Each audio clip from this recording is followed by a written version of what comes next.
Good evening and welcome to Tabletop Trio Network here as we broadcast the Total Nonstop Racing League season opener here at Daytona International Speedway. Alongside Joe Annunziata, my name is Bob Giaquinto, and Joe, a new season for TNR. This is going to be a lot of fun. New season, new cars, new faces. New everything for me. I'm really excited to be here.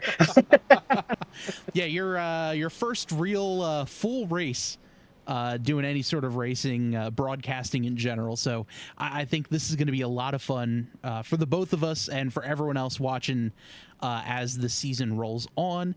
A lot of folks in the chat right now. If you're here, make sure you pop in, say hey. We'll chat all throughout the season, all throughout the race, and all that fun stuff. But for now, we'll take a peek at the leaderboard here. Some very, very fast cars out there on the speedway right now, Joe. Yeah, I've been watching as we kind of were setting up and making sure everything was good, and we've been watching them practice. And I noticed they're moving a little quick, but they surely get a little squirrely. But I'm assuming that's just because they're practicing. Oh yeah, definitely. There's going to be a good difference between when they're actually getting racing and when they're just kind of messing around trying to figure out how the car is going to handle. But a lot of fast guys out there. Shane Ewing here on the track right now, currently P4, just trying to get down onto pit road speed here. Just very difficult when you're coming in a pack. You're close to 200 miles an hour. You got to slow all the way down to 60 to hit pit road, and got to get in your box right. And it can definitely be difficult for these guys, especially if we hit green flag pit stop time. And look at these guys coming in side by side. Floppy's getting a little hot, and he misses pit road right there. Well, he hit it. he definitely hit it, the wall, but he definitely hit it. Let's take a look here at the Tabletop Trio replay just to see how exactly all of that happened. I believe he was reversing into his spot. Yeah, because that was a that was certainly a view that we got. As we'll go back live here. Just coming down right next to the 77 John Cannizzaro, and they just missed it a little too much. And he's stuck back into the wall, and it says, you know what, I'm just going to roll back to my pit box this way. As I believe he's now just doing donuts to celebrate the end of practice. Always entertaining to see how these guys like to practice at the end of the session.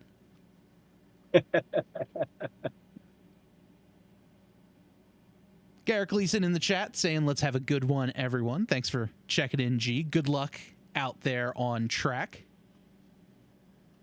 I'm super excited. This is my first time seeing this track, so this is new to me completely. First time with iRacing with you guys with this many people on the track. It's going to be a big race. That is for sure. And it's a double header tonight. So it's not only is it the season opener, it's the double header opener and the first two races of the Tabletop Triple race series with, it's basically a series within a series where every super speedway race, the drivers are going to be fighting for points, and whoever has the most points of the super speedway races is going to win a pretty dang cool prize at the end of the season. Still working on the trophy from last season. Going to get that one fixed and sent out to Bronson Stafford. But for the time being, it's going to be a lot of fun. Yeah, I can't wait. I wonder if we're going to start out real hot, if we're going to kind of go into this calm and collected. I am really interested to see where everybody kind of lands on the opener. Yeah, it's going to be interesting too, especially with these cars group qualifying.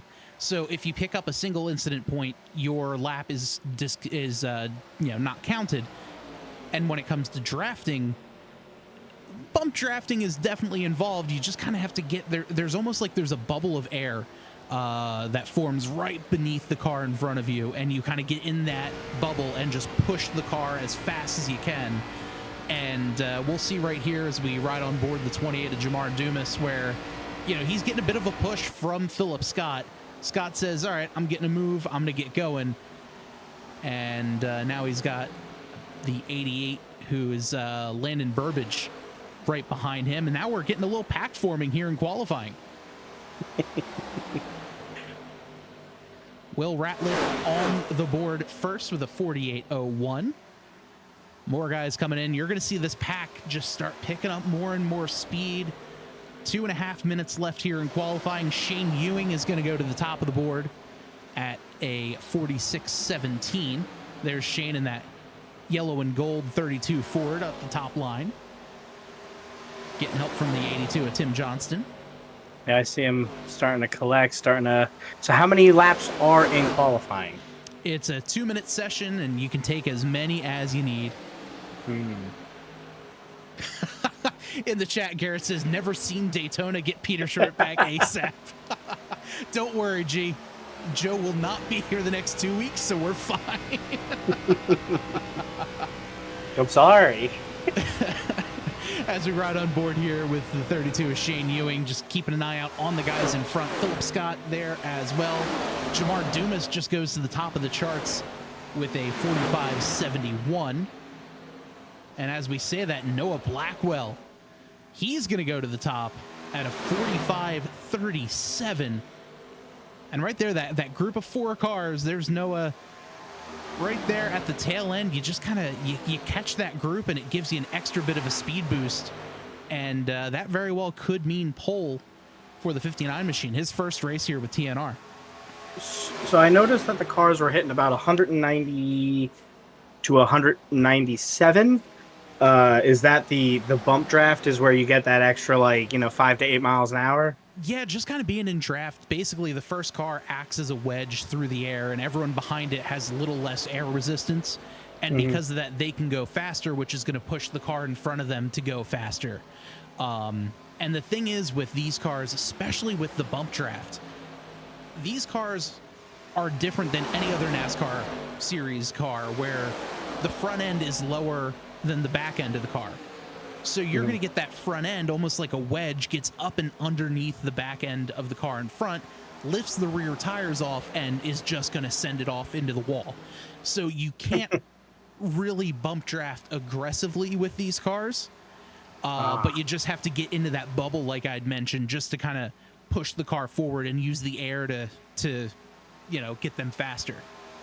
So there is a perfect spot that they're going to be vying for that at any given time could go real bad to the person in front of them. Is that what I'm understanding? Pretty much. You have to be within that bubble, and you have to watch out for, cars slowing down, checkup going into the corner, anything like that, because one little tap lifts the back end up and around he goes. But as we're saying this, the clock has struck 0. So this is the last lap for everyone there involved. ASI Racing says, good luck, everyone. Thank you very much. This should be a lot of fun for tonight as we all come across the line. So far, it's Anthony DeBarro still on pole. His first race back with TNR in a while. Good to see the Dizzy Motorsports gang back with us.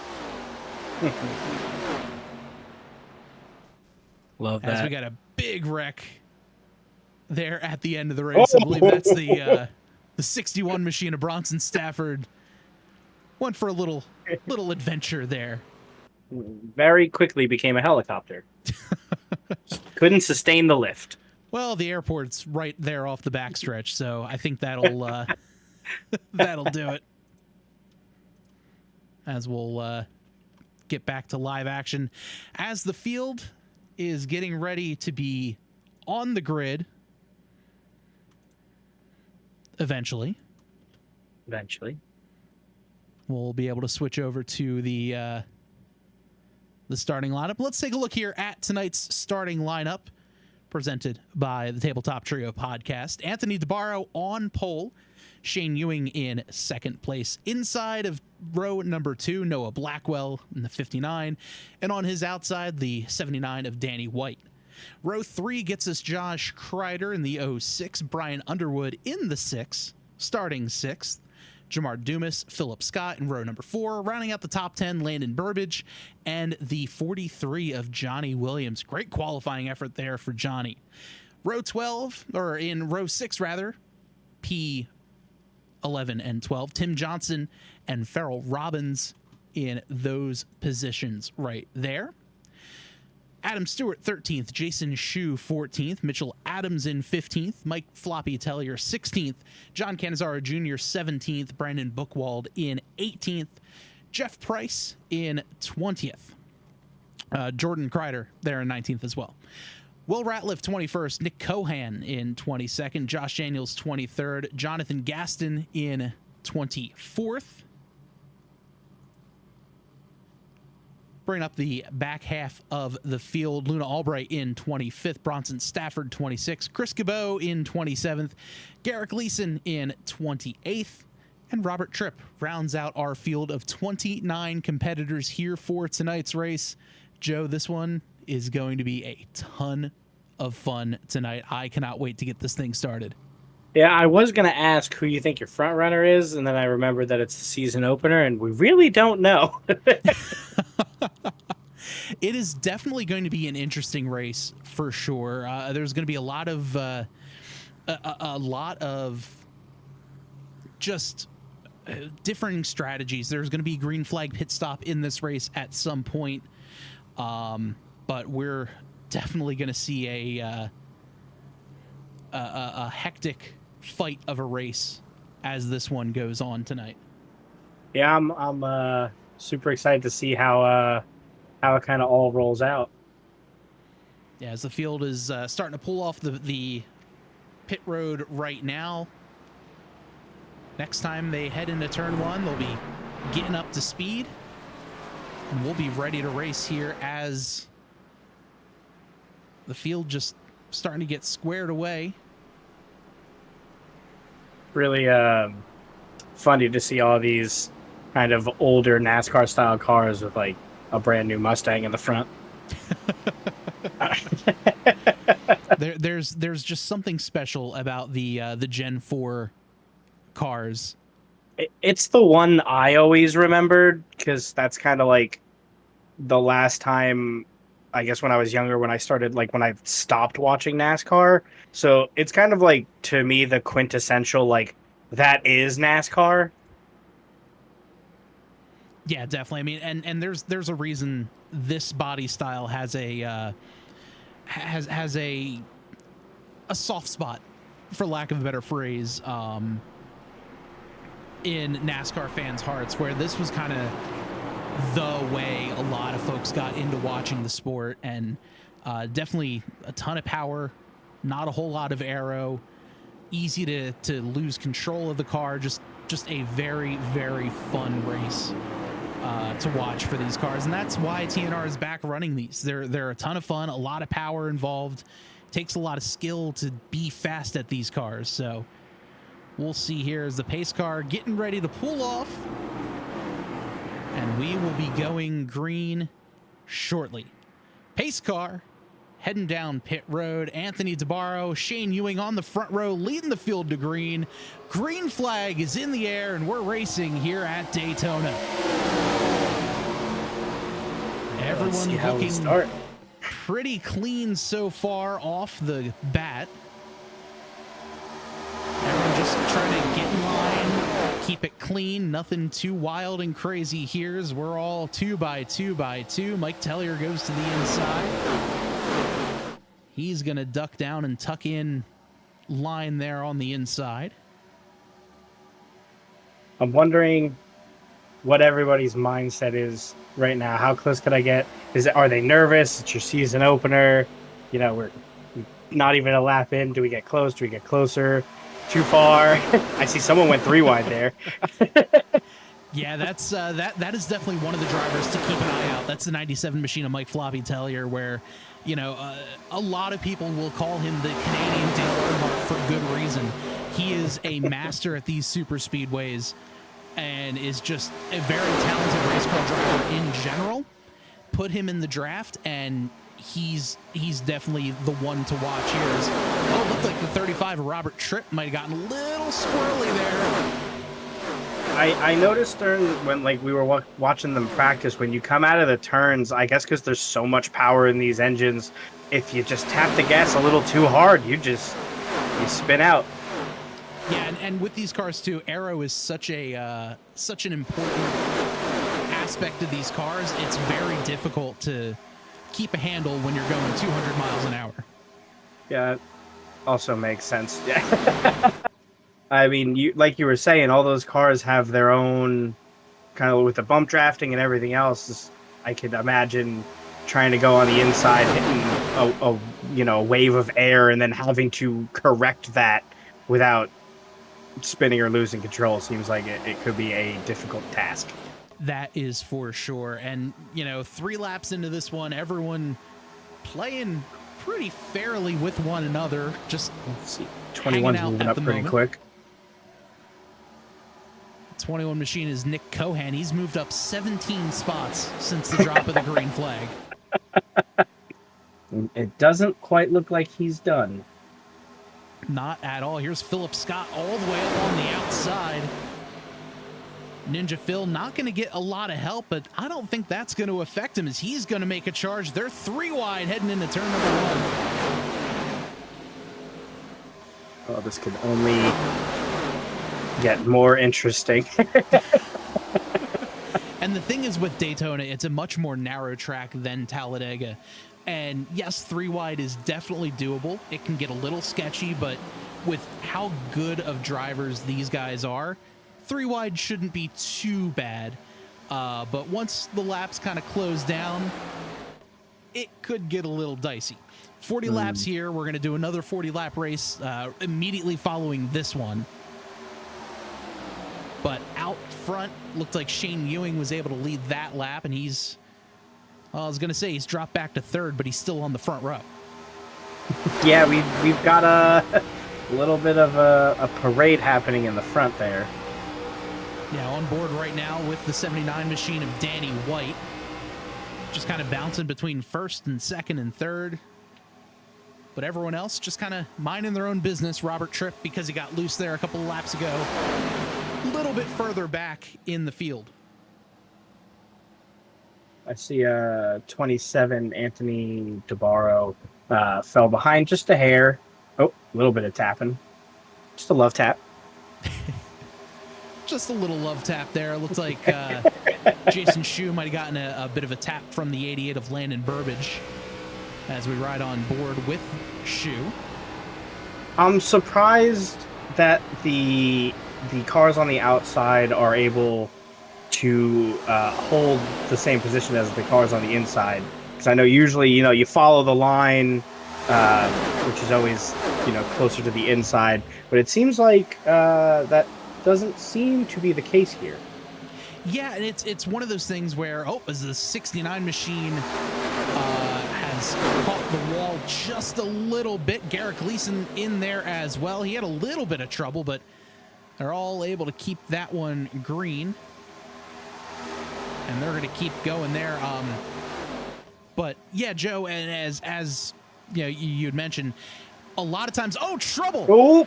Adam Stewart gets involved and a whole lot of other cars. The big one here at Daytona, one on his roof. Oh boy. This was massive. Yeah, that didn't look good. That As there's a lot of cars they're still trying to wreck. The 72 there of Jonathan Gaston tried going back up the banking. He got a little bit stuck. And our first yellow of the day comes out here on lap number 7. Oof. I wonder how many cars are going to be affected here and what that means for the rest of the race. Who's going to be pitting? Who's going to be able to pull through? Yeah, let's take a look here at all that happened. That was a lot. That was not only were there a lot of cars, that happened right at the front of the pack as well. Yeah. So it's going to be interesting to see, who who all was involved as we'll go back here. And it hit so fast and the camera kept going just a little too quick. As, yeah, it looked like the 21 got involved. Everyone else able to make it through as we were taking a look here at the 32 of Shane Ewing. Trying to find everyone else that was involved. We'll take another look here at the replay once more. Looked like it all started, I don't know if the 21 got help or if the 21 gave someone a little extra help. I couldn't quite tell if he just lost a little bit or if he just... So it's the all-white car of Nick Cohan right there, and yeah, I don't know if the 4 came up and got into him, but everyone else just kind of got involved. Very interesting. I see a lot of cars pitting. Yeah, we'll jump back live here just to see who's going to be where. Yeah, I wonder if that ends the race for a couple guys, or how bad the damage is. Yeah, I'm not entirely sure. So far on pit road, the 59 and Noah Blackwell, Danny White, Jordan Kreider in there, Brian Underwood, Garrett Gleason, Philip Scott, Landon Burbage, Tim Johnston, Adam Stewart, Jason Schue, Mitchell Adams, Brandon Bookwald, Nick Cohan, Luna Albright, Chris Cabot, Johnny Williams, and Farrell Robbins in. Looked like only about 10 cars did not pit on that one. So we started the day with 29. Yeah. Which means 19 were involved. I went to school for broadcasting and not math. No, so that is correct. That you did math probably ain't mathin'. Yes, assuming you didn't miss anybody on the pits, that you are correct. So we'll see what all this means for the rest of the field. So we might have a couple of different packs going up as this race goes on.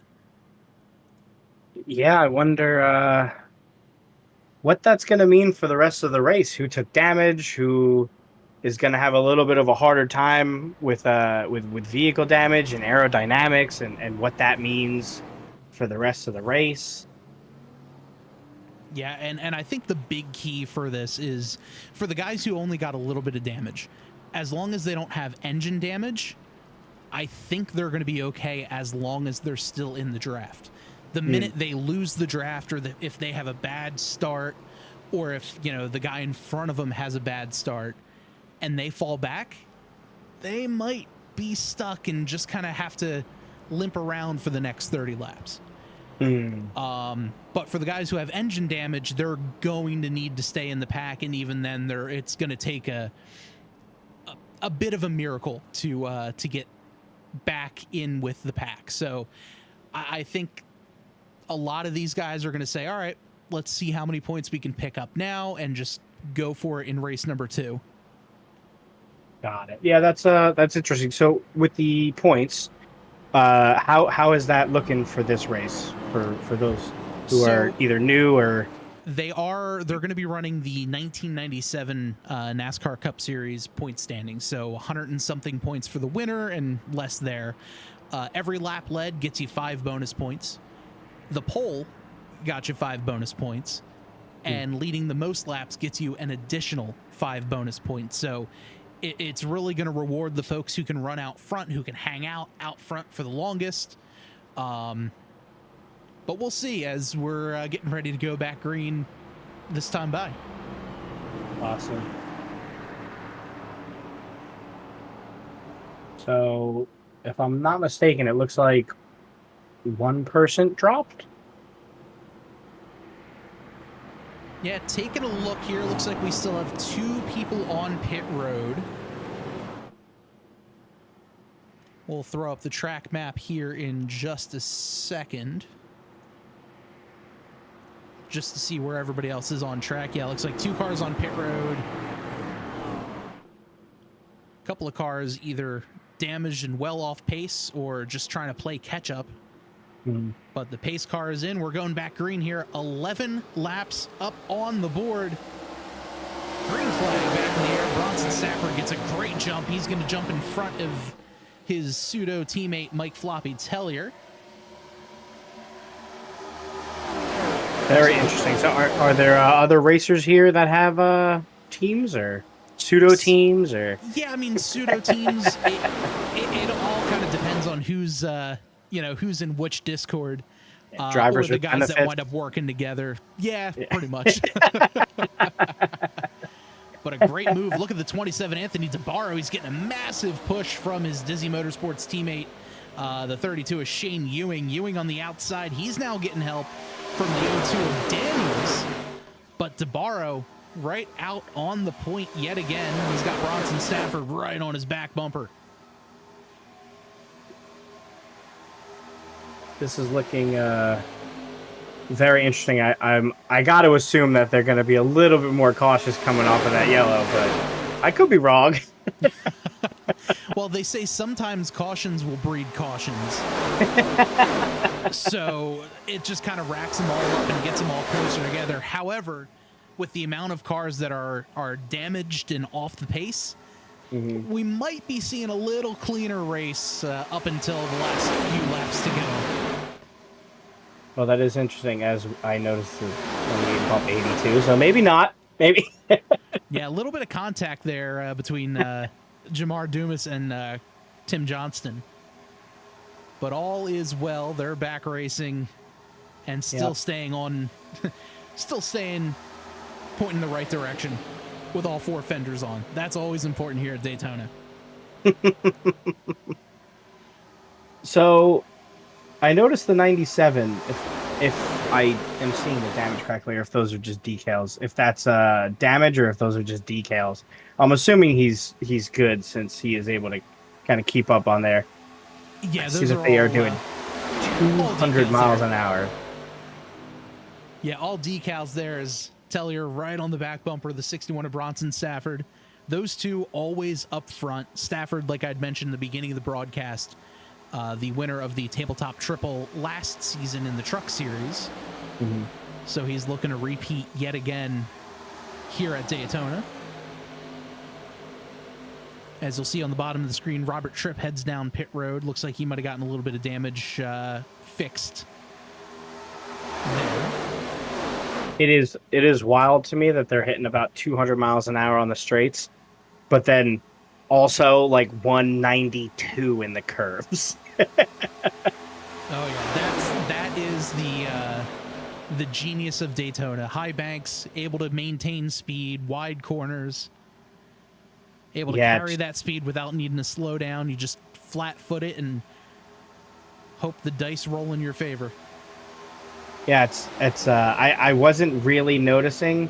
So I was like, oh, it's very smooth. Like, I don't notice them slowing down that much. And then I looked at the speed and I was like, oh, they're not. It's they are moving. Oh yeah. Yeah, definitely a fast pace of a race. And just like that, we're almost at halfway, and the field's kind of breaking up now into two packs.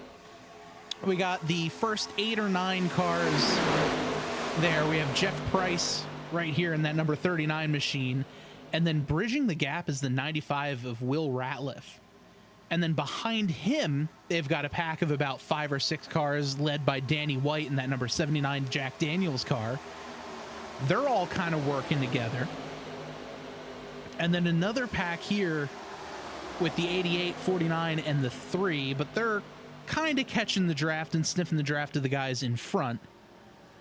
Schue there as well. Jordan Cryer in the 66, as well as Josh Kreider. A couple of brothers there racing the 66 and the 40, or 66 and the 06, rather. And then everyone else back there, Garrett Gleason, just kind of hanging on. He lost the draft just a little bit. It's crazy to me with these new cars that, or I guess the old cars, that the person behind you dictates how fast you could go. Oh yeah, it's all about pushing. Here's the 59 there, has a ton of right front damage. which is definitely going to be slowing him down, which is such a tough break. Blackwell started, P3, I believe, at the start of the race. And just kind of be hanging out and, yep, got a lot of wheel damage there as he's just kind of wiggling back and forth. Yeah, that's not the way you want to see the season opener kind of end for you, is just limping through the race. Not at all. And with that, the pack is starting to get a little crunchy here as they're coming up on lap traffic. They got the 4 as well as the 59, or no, the 4 and the 96 there. They're going to hold the bottom. Everyone able to get through that one pretty cleanly. And just, I mean, look at the speed difference in these two guys drafting side by side with a broken car. Yeah. Compared to everyone else who's got, you know, fairly damage-free or at least clean enough looking race cars there. Yeah, it's just a crazy difference, and it's a tough break, you know, to kind of have that happen right out of the gate of the season opener, just a few laps in. But on the upside, there is a race immediately after this one, so you'll kind of exactly. And that's one of those things where you're like, all right, I just did this, gonna have to refocus, we're gonna do better in the next race, and you just kind of hang out for a little while. Yeah. And with 29 cars, this is a really big field, so, you know, if you can get back out on track after picking up some damage, maybe pick up a couple of points, those points could mean a lot later on in the season. It's easier to get points at the beginning of the season than it is at the end. That is very true. I know it sounds like a very Yogi Berra thing to say, but it's only a little bit. But it's definitely true here as we ride on board with the 61 of Bronson Stafford still on the pole, or still on the point. Yeah, the front hasn't changed too much. The 2 packs have kind of come back into 1 pack. Is what it's looking like. But as far as that, it's been about the same footing. And now I'm just interested to see if fuel mileage is going to be a factor now that they went 10 laps in. Actually, not a whole lot of these guys went down I mean, the majority of the field went down pit road because they had damage. Right. But looking at it, I think there were, 9, 10 cars that did not pit? And they're all kind of dispersed all within the pack. So that could be an interesting strategy if they do need to wind up stopping for fuel. How are you going to stop from fuel if you're all the way out on the outside of the track? You know, I didn't even think about it. These are the older style race cars. As you said, they are very powerful. I'm assuming they are also gas guzzlers. Oh, yeah. Yeah, they, and depending on the size of the fuel here, the 3 adjacent Schue got a little squirrely there. Coming out of turn 4. No harm, no foul, just got a little scrape on the wall. So these cars are different. Like, I know the body style, but I don't know much of the details. I'm assuming tires are something that you're going to have to kind of pay attention to with these cars. Are they getting more slippery as the race wears on? How long do the tires usually last on these kind of style cars? So for a shorter race like this, only 40 laps, tires really aren't going to mean anything unless you get a yellow and then you say, yeah, I might as well come down and take tires. Mm-hmm. Otherwise, fuel is kind of the biggest factor with these guys. And a fuel could range. Typically, you could do a full race or a full 40-lap race, but I don't know if there are any like adjustments to the fuel load, like 75% fuel load, 80% fuel, whatever that is. Mm-hmm. So I don't really know the full layout of that one. Right. However, does tires not really going to affect things. You'll see in later weeks tires absolutely will. Mm-hmm. But here, This is the current version of the track. Fairly fresh repave. It's not like you're driving on sandpaper or anything like that, kind of shaving away the tires. So I don't think tires are really going to be that much of a factor here. Makes sense. Now, I'm assuming Daytona, and like we said before, these guys are basically foot to the floor the entire race. I'm assuming that is going to take effect on said gas. Definitely. And I mean, you're going to be in the draft, so drafting is going to save fuel. And it's the easiest way to kind of describe that is almost like you're driving down the highway stuck behind an 18-wheeler. You're going to be saving more fuel. You're going to be going slower, but you're going to be saving more fuel tucked up right underneath the back end of that 18-wheeler. And that's kind of what the draft is like here. You may not be able to, you may want to go faster, but a lot of these guys might actually be running about 80% throttle at this point. Just kind of saving tires, see how long they'll be able to stay out, you know, maybe catch a good caution so they don't have to pit at all. Yeah, so what does that say for the 61 Bronson Stafford and 32 Shane Ewing, that there is no one in front to kind of catch a draft from someone? Yeah, they are using way more fuel than everyone else. They may still be going like 90% throttle, but they're still using a hell of a lot more fuel because they're the car that's going to be cutting through the air, as opposed to, you know, someone like Mike Tellier, who's right behind Stafford. He's got a car in front of him. He's not having all that much air in front, and he's not having all that drag just kind of slowing him down. Yeah. So what does that mean for strategy with these kind of races? Like, you want to be in the lead because that's where you get the points. But if you're in the lead too long, are you going to burn gas faster than everybody else is? Is that going to, you know what I mean? Absolutely. Yeah, if you're in the lead, that's great, but it's also not great because you're going to be using a lot more fuel than the guys behind you. If I were these guys, I would kind of want to be in the position that maybe the 88 is. Not exactly leading. Actually, I'd rather be Jamar Dumas. One car behind me. I got a couple of cars in front of me. I can see the leader. I can see the pack. Let them wreck. I'll be happy to go around them. You know, I still have an extra strategy. I can still be a part of the pack, but I don't need to, you know, necessarily be there with everyone. Yeah. That's kind of where I personally would be more happy because I'm able to save a lot more fuel. I have an exit strategy in case they wreck in front of me. Always important. I have one car behind me, so if I get nervous with the way they're acting behind me or if they're pushing me a little funny, I can just pull over, let them go, and get right back in line. I'm not going to lose a whole lot of spots or a lot of time. I think that's kind of the go-to play. Got it. Yeah, it's really interesting. Everyone always says that NASCAR is like, oh, you just drive in circles, but there really is so much strategy to it, and then on top of that, every car is a little different, so the tech and strategy on that is different. It's just such a unique, interesting sport. Absolutely. And, you know, right now we ride on board with the 95 of Will Ratliff. He has Josh Kreider right on his back bumper.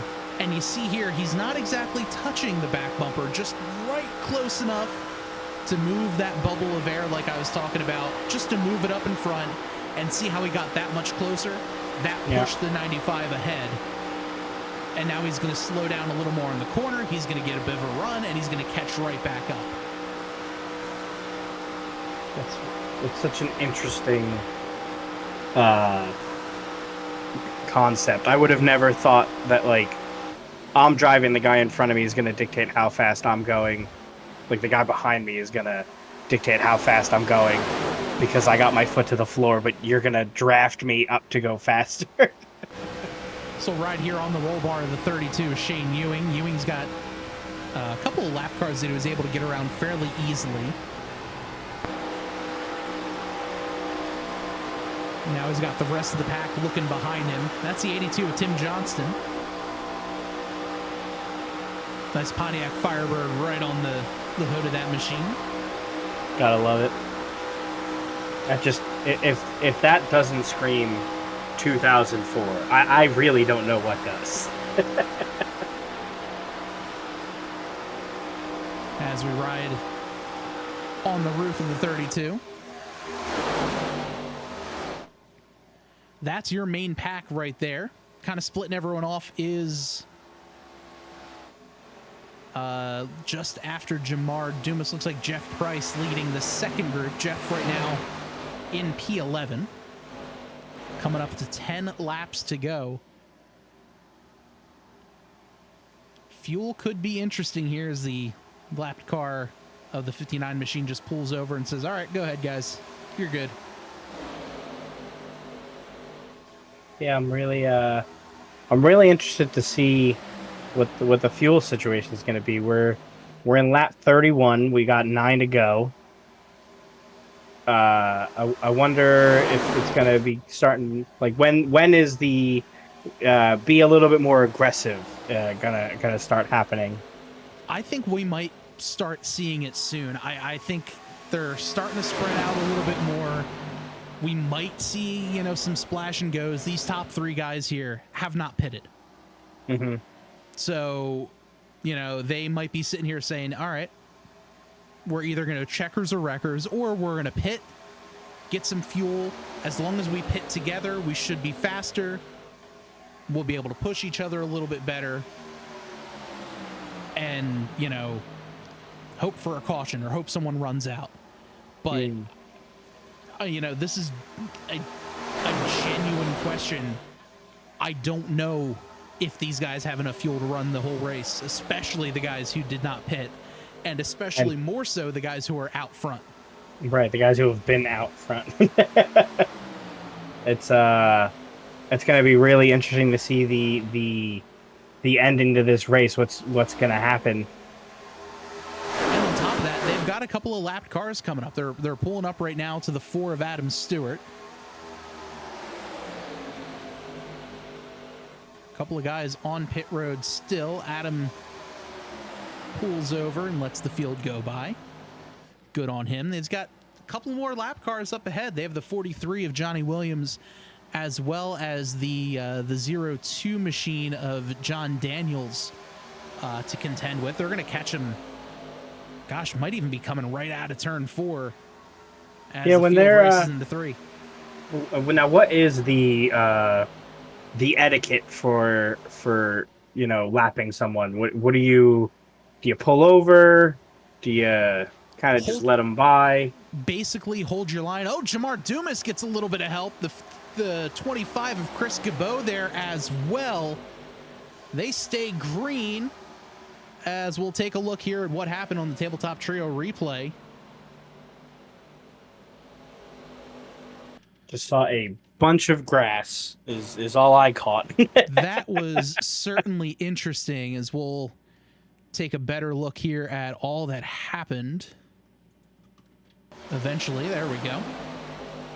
So they're side by side. Looks like got a little bit of contact with the Sprite car, able to save it through the grass.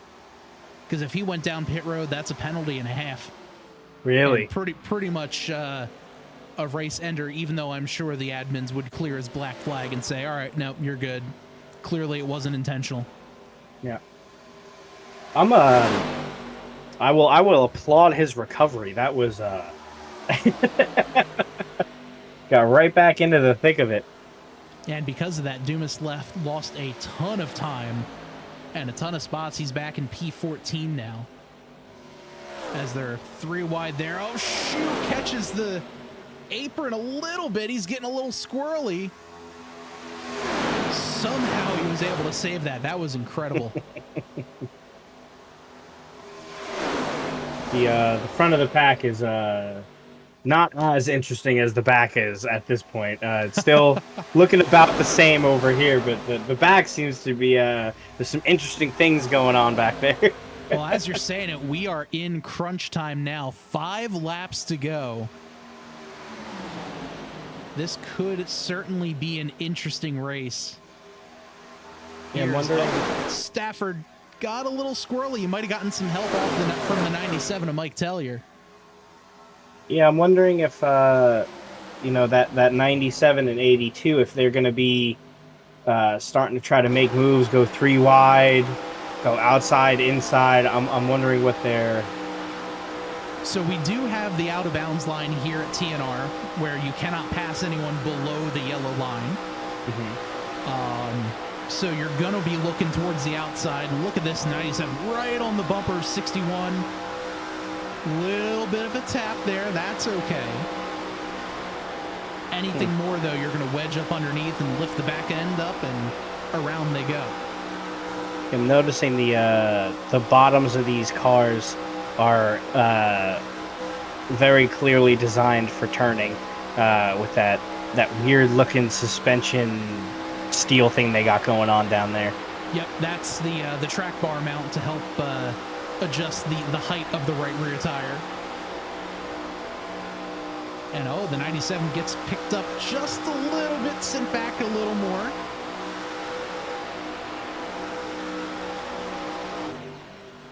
As we'll take a look outside the car now. I guess that's what we were talking about, where they're going to start pushing it. They're going to start pushing the issue a little bit more, and a lot of these guys up front, they all know how to win. And if I'm anywhere in this front pack, I'm both saying, all right, this is my chance. I'm going to win this.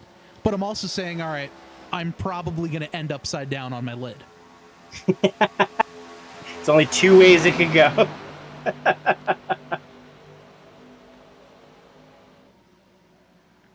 So coming to 2 laps to go. Shane Ewing, Bronson Stafford, both there on the outside. Yeah, they are neck and neck. They have been side by side by side this entire race. It's interesting that Shane kind of leads the turn, but then kind of falls back behind just a hair on the straights. Yeah, and that's kind of how it's always been as they get squirrely. Bronson tapped the wall. And that... Everyone had to take some evasive action there. As we're coming to the white flag. One more lap to go. Shane Ewing at the point. Tim Johnson right behind him. Unfortunate for Bronson that he tapped the wall and lost a couple spots, but I don't know if he's going to try to make it right back up. Here comes a couple of cars on the outside. That is Anthony DeBarro and the 32, or the 25 rather, Chris Gabo. Gabo catches the wall. DeBarro's going to have to slide in right behind Stafford. 3 cars in the top lane. Now DeBarro takes a peek to the inside. Oh, trouble. The 97 goes around. We're going to keep it here with the lead pack as the white flag is still out in the air. 3 wide heading into turn number 3. Shane Ewing on the inside. He's got Tim Johnston right behind him. Bronson Stafford trying to side draft. Can't quite do it. One last effort here for the 28 or the 82 of Johnston at the line. We're going to get a photo finish. Oh, Shane Ewing is going to win this one. Wow. A gap of 0, 0, 0. Oh, man. What a finish. Wow. Oh, that is how we finish a race. Talk about a close one. We'll take a look here on the the tabletop trio replay as they come back across the line. We'll do this one at a quarter speed. But Johnston had a run right here. He's going to slip up to the outside. Shane Ewing there on the inside. What a crazy finish. I thought he had him. But Shane Ewing, our winner here. Bronson Stafford third. Tim Johnston there in second, side by side. And that's it right there. Absolutely wild. What a finish. What a finish. Let's Shane does some donuts. Let's see if we can move a couple of these guys into the interview waiting room. And we'll see if we can See if we can pull those guys.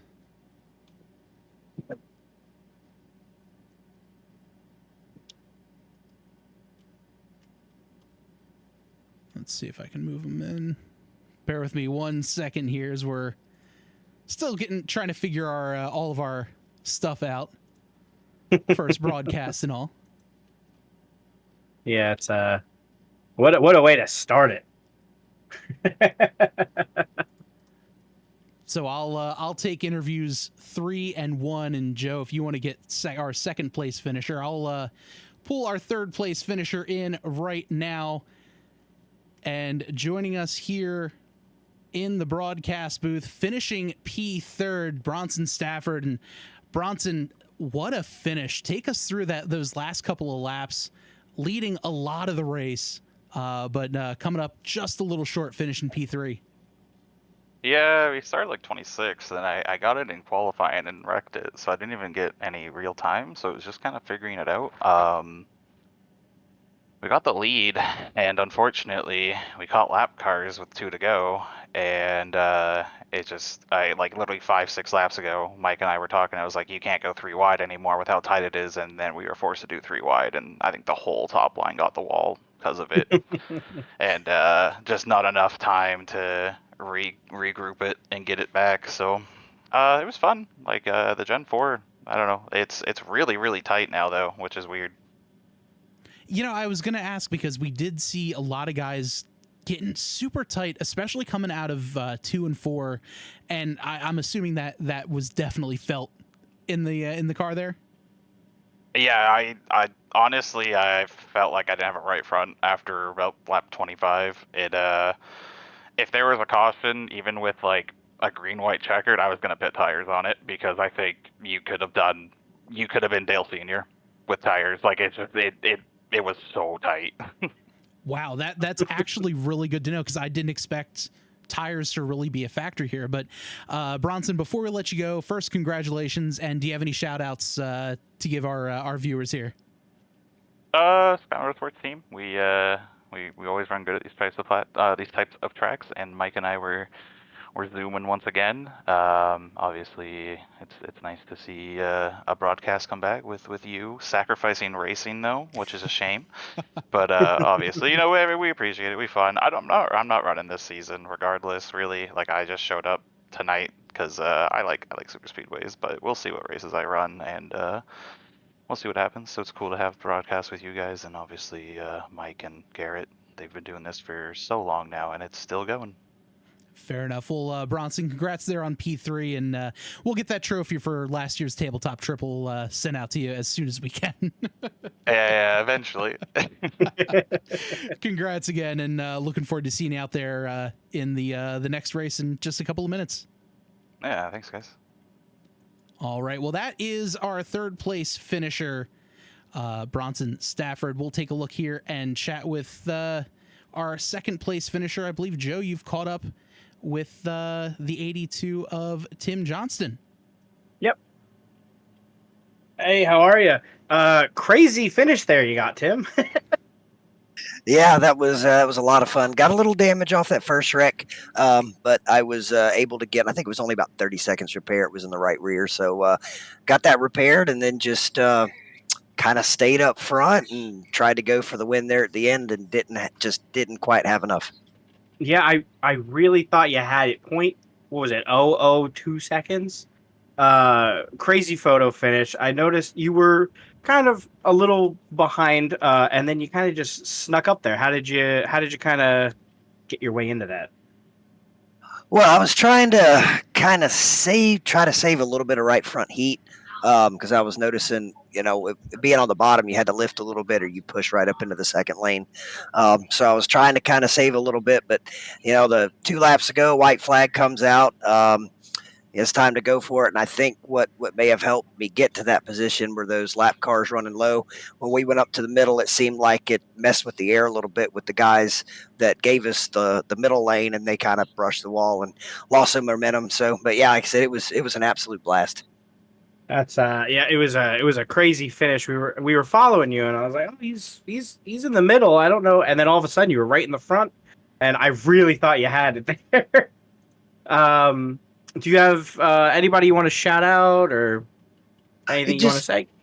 Yeah, just thanks to all my Dizzy Motorsports teammates. I've been a part of Dizzy for a long time now, and congrats to Shane. It was a great win, and thanks to you guys for putting on the broadcasts and TNR for hosting these and setting up a great league to race in. Awesome. All right, that is our second place finisher, Tim Johnson, and we're gonna get Tim back to his Dizzy Motorsports teammates now and pull in our winner of the first race here of the doubleheader here at Daytona, the number 32 of Shane Ewing. And well, Shane, congratulations on the win. What a wild last couple of laps. Talk us through, especially that last lap, you and Tim side by side at the line. Yeah, it was crazy. The low line was awful tough. As tight as the car was, especially coming off the corner, it would just kill your momentum. And the guy behind you was so tight going in. We just couldn't get as close as the guys on the outside. So they definitely had an advantage, and really just thought I was just going to be fighting for a good finish. But I think a couple of those guys got up in the wall a little bit and killed their momentum. And then I thought Tim and I were just going to cruise easily and fight it out between ourselves. But they got a hell of a run to get back to us. And Tim went up there partially to help me and partially to it was a shot for him to win. But I think he gave me a little help there. I think he might have been able to do it. But fortunate, yeah. And in these deals, you got to have good luck. And my good luck was barely missing that wreck. I'd fallen out of the lead there just a lap before it happened and barely missed it. And then was able to get up there, and you need to have some friends, and I had a damn good one. My teammate Tim Johnston right there with me, and 4 Dizzy cars in the top 10, and all Dizzy front row. I think we made a statement here the first race. Hopefully we can back it up for the next one. Yeah, definitely an announcement saying, hey, Dizzy is here yet again. And I mean, what a great run there for you and your guys, side by side. Were you at all nervous about fuel coming in? Because I know we had that caution at lap 10, but you didn't pit at all in that race. No, I was looking at it, and especially with the caution, I actually think we could, unless you were leading a ton, I think we'd have been okay even without the caution. I'm not 100% sure about that, but we definitely knew fuel wasn't going to be an issue. A lot of those guys just came in, the majority of them to fix damage from that big wreck, and then maybe a couple of them just to maybe have a slight tire advantage there at the end. Tires do matter a little bit. She was not too fun to drive there that last 10 laps. Well, we'll let you get back racing, get you ready for race number 2. But before we do you have any shout outs? Just all the guys at Dizzy Motorsports, they're a blast to hang around with and race with, and I'm proud to be here with them. Proud to be here at TNR. I want to thank you guys for broadcasting this deal and for Schue's Lawn Service for sponsoring it, and we'll get this thing tuned up and go see how we can back this thing up. Awesome. Well, congrats again on the win, Shane, and hopefully we'll be chatting with you again after the next race. That's fine by me, man. Hopefully we'll see you soon. Shane Ewing, our winner here at Daytona. And before we switch over to the next race, we'll take a quick look at the finishing results. Shane Ewing there with the win for race number 1. Tim Johnson, Bronson Stafford, Anthony DeBarro in P4. Landon Burbage coming back in to P5. Brian Underwood, Jeff Price, Mitchell Adams, Jonathan Gaston. Didn't really chat too much about him in this one, but he's able to salvage a 9th place finish with Chris Cabot there in 10th. Danny White, Jamar Dumas, Josh and Jordan Kreider in 13th and 14th, with Jason Schue in 15th. Mike Floppy Atelier, after wrecking on the backstretch on the final lap, fell to 16th. Will Ratliff, Garrett Gleason rounds out the top 18. John Daniels in 19th, Luna Albright in 20th. Noah Blackwell in 21st, Nick Cohan 22nd, Adam Stewart, Brandon Bookwald, Philip Scott, Johnny Williams, Robert Tripp, and Farrell Robbins round out the 28-car field. Looks like John Cannizzaro in 29th there as well. We are going to step aside, take a quick break, but when we come back, we will have race number 2 of the Total Nonstop Racing Series Schue Lawn Care Grand National Series season opener as the doubleheader here at Daytona rolls on.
as I think we just got our audio issue fixed. Looks Yep. like things things got muted. Things right. were supposed to be unmuted, but never got unmuted. So there we go. RC Planes. Yep, there we go. Got it fixed. Hopefully. Yep, all Thanks good. for. Sorry about that. First race bugs still getting worked out here. Yeah, you know, couple things here, couple things there. Slowly but surely, we're gonna get things figured out here as the season goes on. Yeah, we caught we caught one in Twitch that was like no audio, and I was like, no, I think it's fine. No, no audio. Yeah, you're right. There we go. So We'll get it eventually, you know. yeah. So does it look like just do we just lose 2 in that, or 3 or 4? Or how many people ended up pitting? I see someone's pitting at the moment, right? Looks like 6 cars wound up pitting in general. Philip Scott, Bronson Stafford, Jeff Price, Luna Albright, John Daniels, Robert Tripp, and Chris Gabot all wound up pitting. I wonder how much of that is. I wonder how much of that is damage and how much of that is I got tapped. Might as well, throw on tires or something. It's only 3 laps. I don't see why you would, but Yeah, I don't think tires really are going to be it. Maybe guys coming down just to top off with fuel, just to say, hey, I don't really know what's going to happen with this Rex or with this race. If there's going to be more Rex, might as well get fuel. Or there's some guys that say, you know what, I'm more happy just in the back of the pack, let them all wreck, and I'll move my way up as the race goes on. So I might as well take some fuel while I can. yeah, it makes sense. So we're going to re-rack and do this one all over again.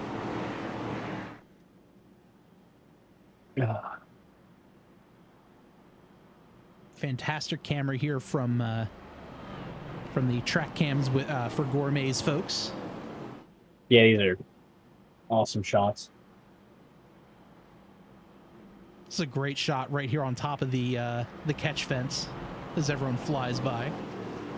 Well, I mean, right now a firm 70, but Hey, this is highway speed. Thank you very much. isn't that crazy that they don't look like they're going that fast? And that is full highway speeds. Anywhere else, you'd be yelling for, there's children, slow down. Right.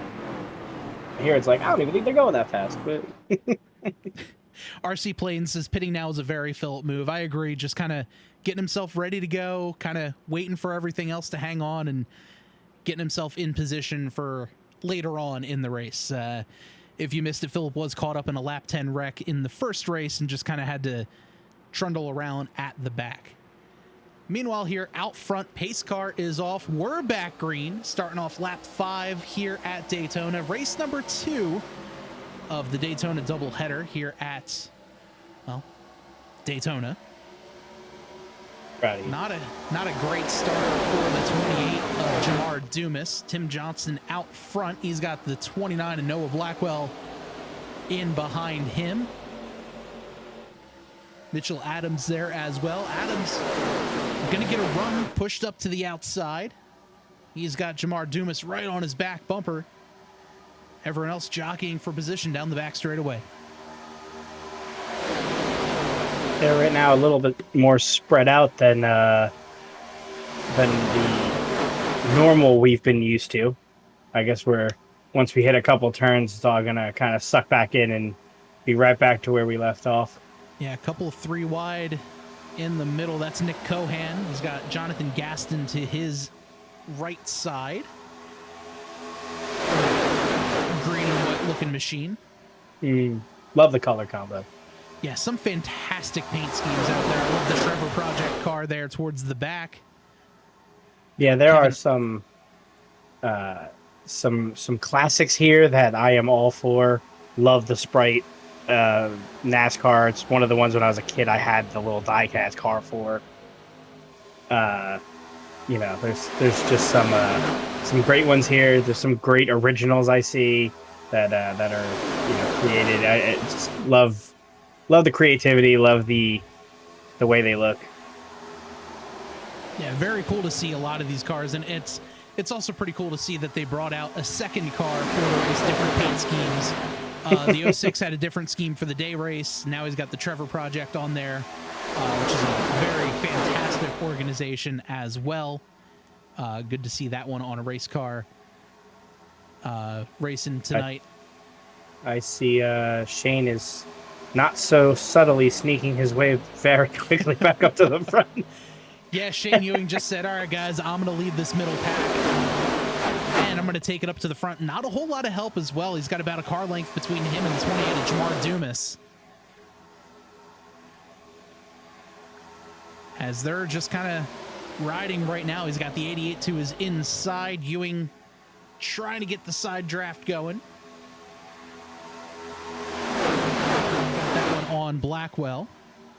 Looks like 2 cars off the pace. It's the 35 of Robert Tripp and the 25 of Chris Cabot.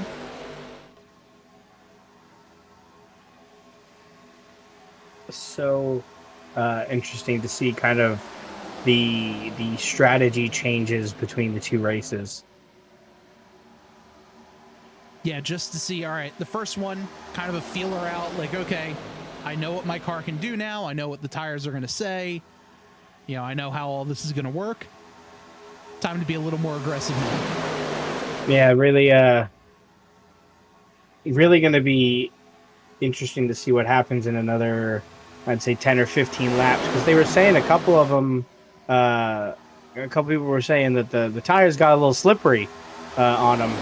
And I feel like if everybody's pushing a little bit more aggressive this race, knowing what the cars could do, that plus the tires being a little bit slippery is going to be very interesting.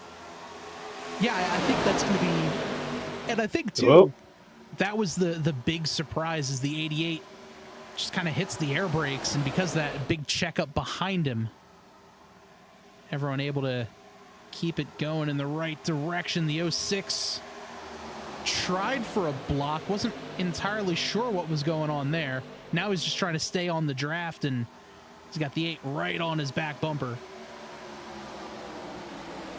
Looks like Timothy had the lead for a second there, but Jamar, but fell right back out.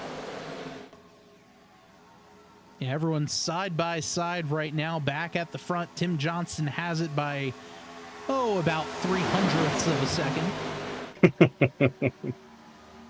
A real marathon distance in NASCAR, that's for sure. Right? It's the times that they are putting in on these. I mean, last rate 0.003 seconds from first to second is an insane start to the season for a 1-2. I wonder, it's looking like it's going to be very similar this race.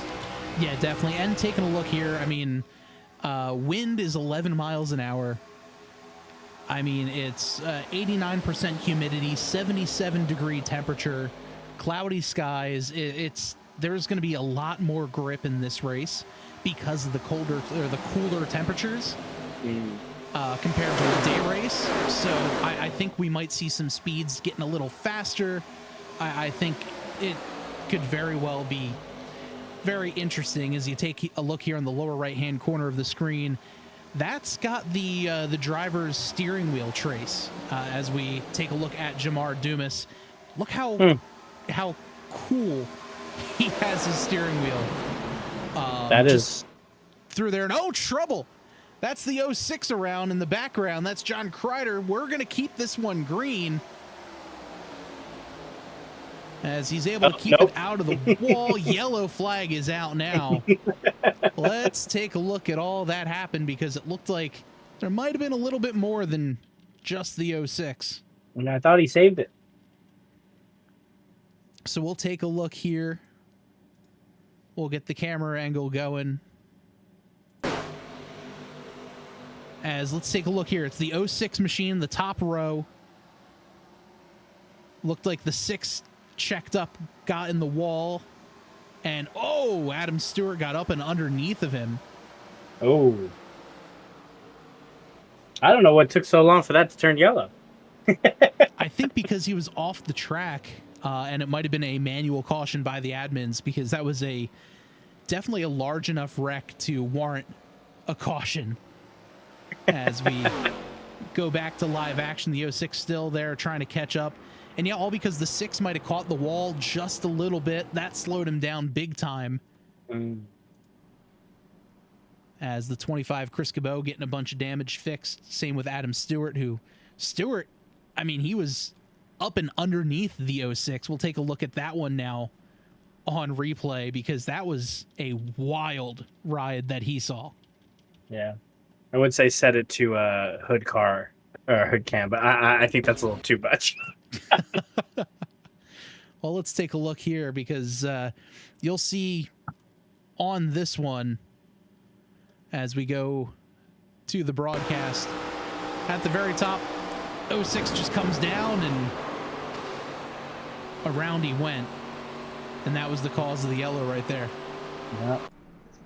You can see those nice tire thuds on the hood there. Yeah, definitely a decent amount of damages. There's a ton of cars now on pit road. Looks like just about everybody, maybe the top 10. Yeah, the top 11 cars stayed out. Again, a very interesting strategy, because we are now 14 laps in. They knew they had a little bit of tire issues. You see a lot of the pack pitting, and I'm assuming they're going to be changing their tires. It's going to be a really interesting green flag. Yeah, I mean, and especially too, a lot of guys just trying to fix damage. Robert Tripp had damage from the first yellow. Garrick Leeson just heading down to fill up on fuel. He might have gotten just lost with the draft as well. Robert Tripp in there. Like I had mentioned, Brian Underwood, Josh Kreider, who took that wild ride down the backstretch. He had gotten into the 6 car who had caught the wall, which is what brought out the yellow. And then Chris Cabot, Adam Stewart just fixing damage from both wrecks. I believe Adam was in both, and Chris might have caught some of the wall there on the first yellow.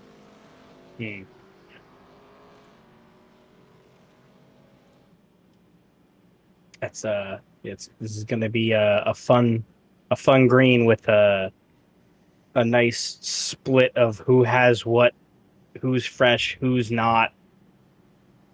Yeah, and I mean, taking a look right now, the top 8 cars have not pitted. The 8 car was involved in the first caution, pitted on lap 2. They're there at P9. Philip Scott pitted during the last yellow just to grab some fuel. He's in 10th, and Will Ratcliffe is in P11. Also want to extend a big shout out to Vinny Valvano. Little under the weather, so he won't be racing with us this season. But Vinny, if you're watching this, we're thinking of you, man. Hoping to see you back out on the track with us as soon as you can.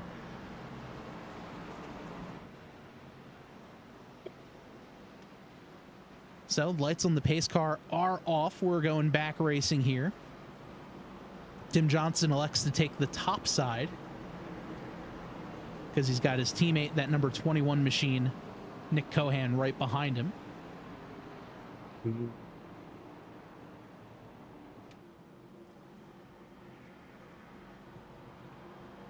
Field side by side by side at an excruciatingly slow 70 miles an hour. Which is just wild to say. Right.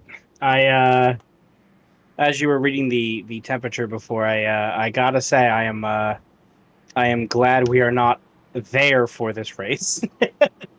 Yeah, I think that humidity would be a massive killer for me. I don't do all that well in humidity. No. That's why I'm glad to be here in New Jersey. And even then, Jersey can be too humid sometimes. Yeah, lately it's been feeling like we're Florida, but... Yeah. But the field getting ready to go back racing. Just over halfway still to go. Coming to lap 16.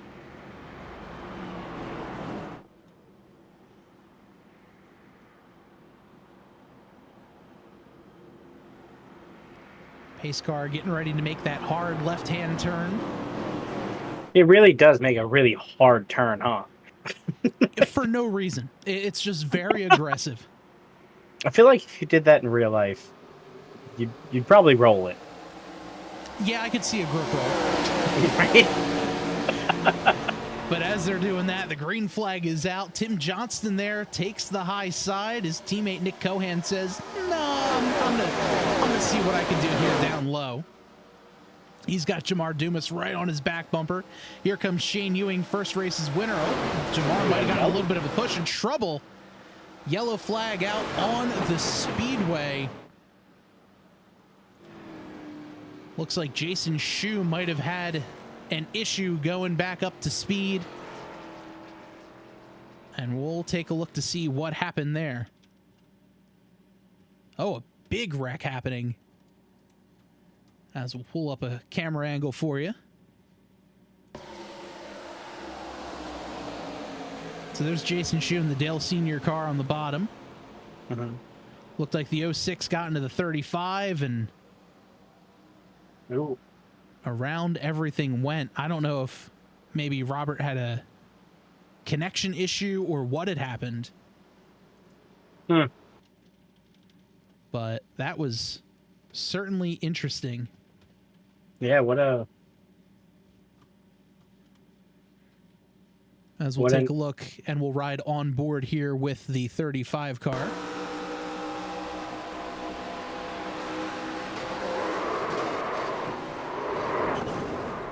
Yeah, just kind of got turned around. 'Cause let's take a look here. We'll back this one up. It's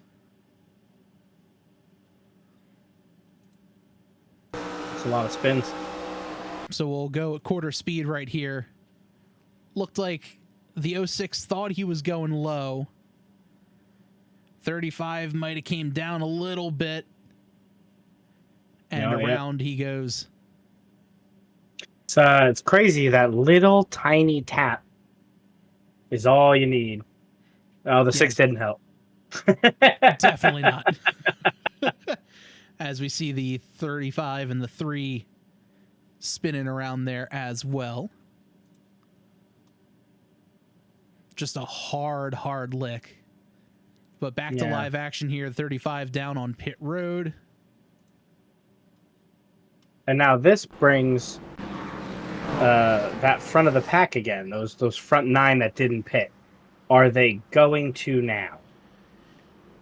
I feel like we've had enough caution flag laps that they're not really going to be able to do anything. The lucky dog getting his lap back. That'll be the number 25 of Chris Gibbo. So he's going to be the Tabletop Trio lucky dog here. Just getting his lap back. That beautiful looking Dizzy Cars machine. The play on the Kyle Larson HendrickCars.com machine. Yeah, Dizzy constantly. That team always has some fantastic looking paint schemes. Yeah, they look pretty great. Garrett just said in the chat, I can't believe I got through that. So we're gonna have to let's dial up the old replay machine and see how Garrett was able to get through that one.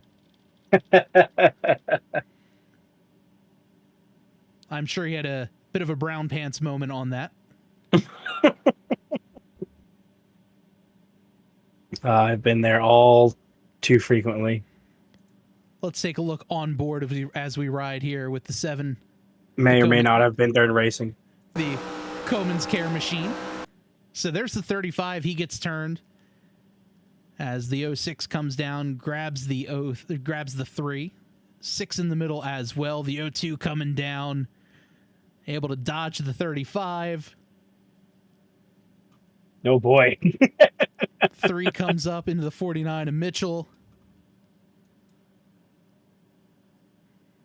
Somehow he was able to get it going. Wow. What a save there by Garrett.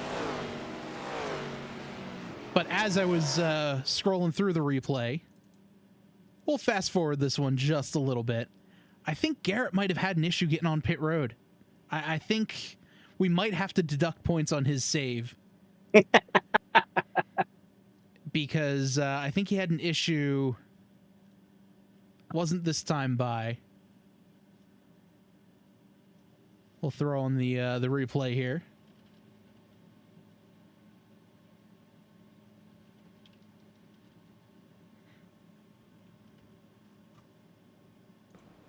So here's Garrett coming to pit road. Oh, the 60 and the 06 came together, and whoop!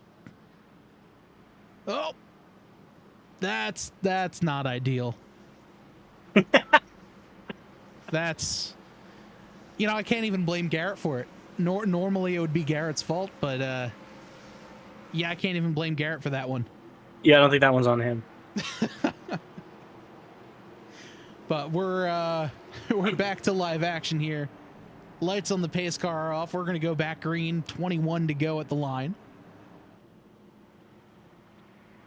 If you're watching this, wherever you're watching, whether it's on Twitch or on our YouTube channels, thank you so much for joining us. If you like what you see, feel free to like the video, subscribe, follow along.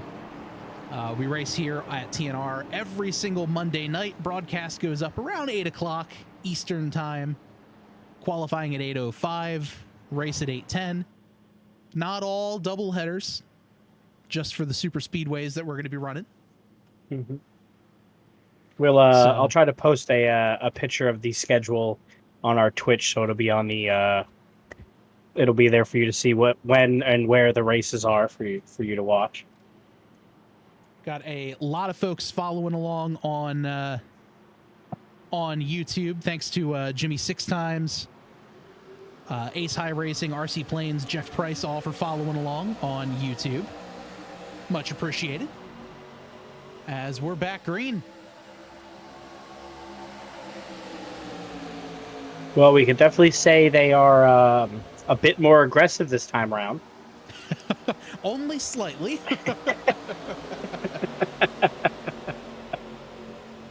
I'm sure it's not just that this is the second race, but we are now, they did their practice. They probably did about 100 laps of practice. Then they did their qualifying. Then they did their racing. Then they qualified again.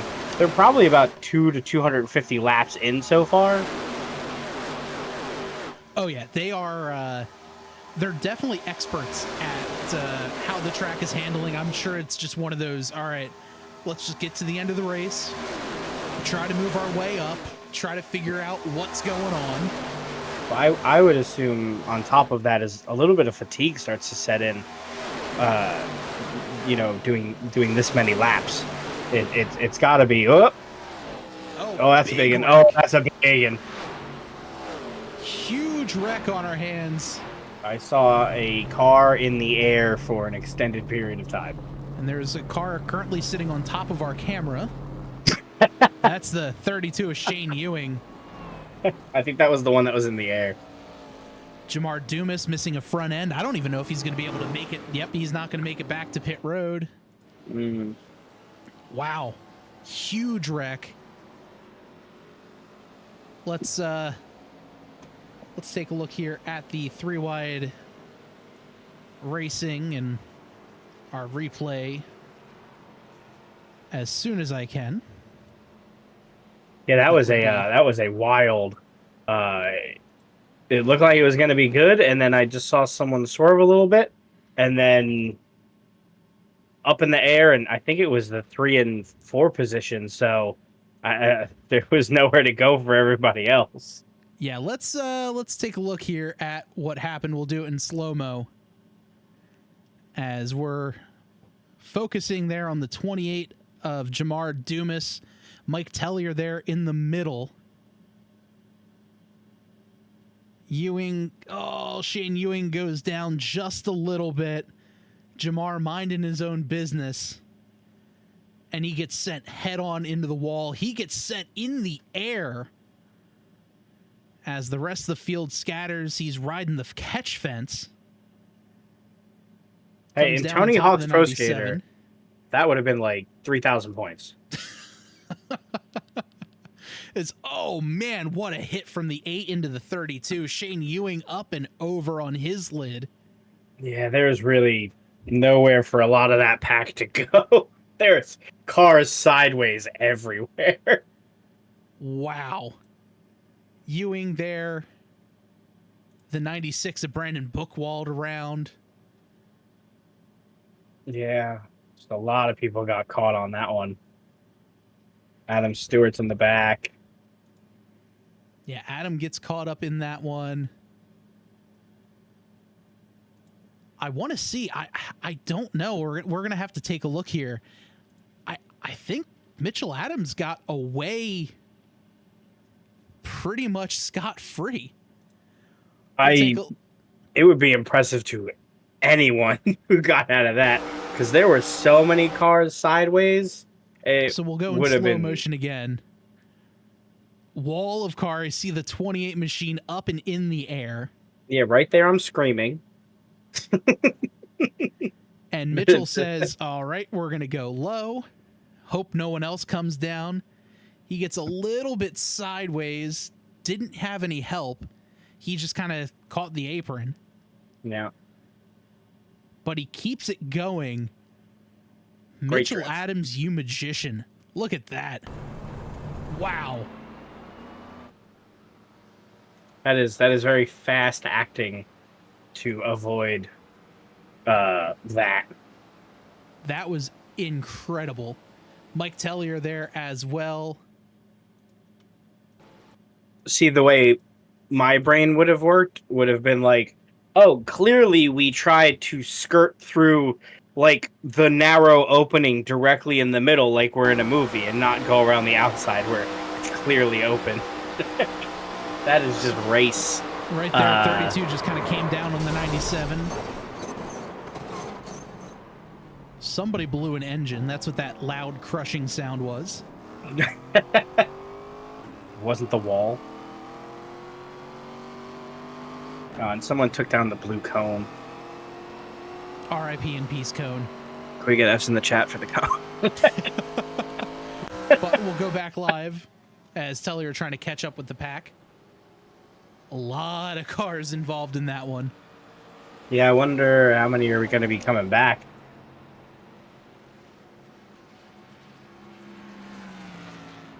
Yeah, it looks like Stafford trying to catch the field. Jeff Price is already there. So it looks like the top 14 are already, up with the pack. Stafford trying to catch up. Tellier. Shane Ewing. Luna Albright with a very, very, very damaged front end. I don't know if that car is going to be the most competitive out there. We get an F in the chat from RC Planes.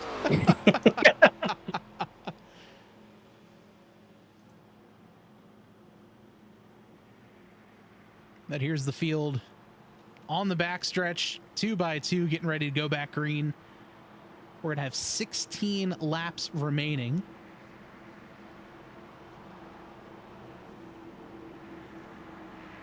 As the O2 there with a very important message on the back bumper. Don't push. We should quickly change that back bumper.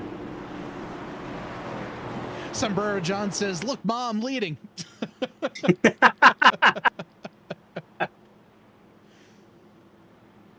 It's always great getting the insight from the drivers in the chat while they're running. Aren't you guys supposed to not be texting while driving? I feel like this is worse. Well, clearly they're not texting while driving. They're commenting while driving. It's totally different. They're commenting while racing. It's and following, don't forget. And following. Pace car is off. Here comes Daniels. Green flag back in the air. He's going to pick up those 5 bonus points for leading a lap. Nick Cohan there on the outside. He's getting a big push from his teammate, Tim Johnston. Almost too big of a push there as Cohan goes to the outside. They're side by side into turn number 1. I gotta give him props. If I tried to comment while attempting to stay in line, there would be a caution on the caution because I'd be against the wall.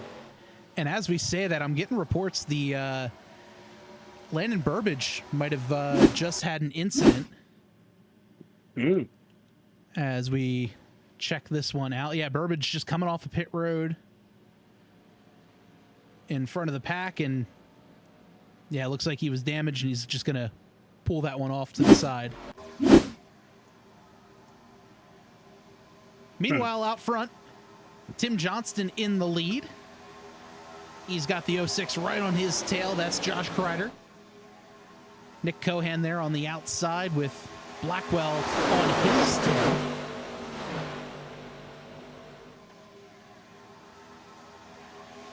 So the front 6 is looking a little bit of the same, and then a lot of different. A lot of different cars in different places.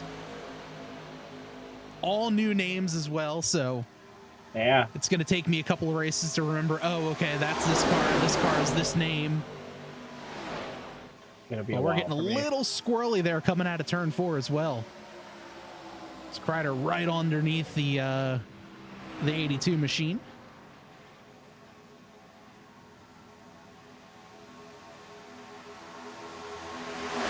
Just some great fighting going on. And everyone keeping this one clean with the amount of wrecks that we've had. It's still really great to see all of these cars still able to compete in this pack as we've got a ton of lap traffic on the way. Yeah, how many do we have still in this race? Still running. I mean, in this main pack, there's about 16 cars. And from 17th on back, looks like they are just kind of scattered all across the track. So about 16 right now in the main pack. This is not and terrible. 6 of them in the first 2 rows as the 61 kind of backs out and says, no, not for me right now. 2 sets of 3 wide, huh? What could go wrong? Nothing could possibly go wrong now. Yeah, we had the first 28 laps to kind of sort this out. Let's go 3 wide. And I think that's exactly what they're saying. They said, all right, I understand how my car handles. I know what's going to happen. A lot of them came down pit on lap 22. So they have fresher tires now, and they're kind of, they're putting the car to its limits now, and maybe even a little bit beyond that, as a few cars are just starting to trail back from the main pack just a little bit, still within the pack, but not enough to sit there and say, I'm going to be right in with this. If they do wreck, I'll be able to avoid it. Yeah. But I want to give a huge shout out to this guy, the 25 of Chris Gabot. Gabot was a lap down, involved in an incident there in the very beginning of the race.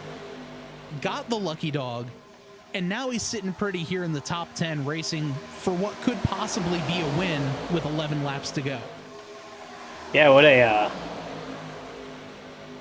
I was gonna say an underdog, but he already got the lucky dog. You can't be the underdog and the lucky dog.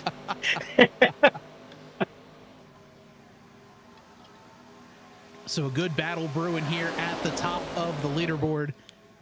Nick Cohan in the white and black machine, unsponsored.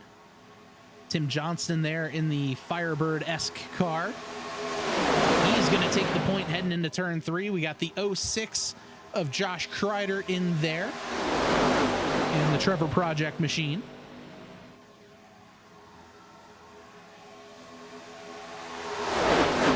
Yeah, this is going to be a fun last 9 laps. Yeah, definitely going to be a lot of chaos. It's going to be some very tight moments as well. I mean, we've got...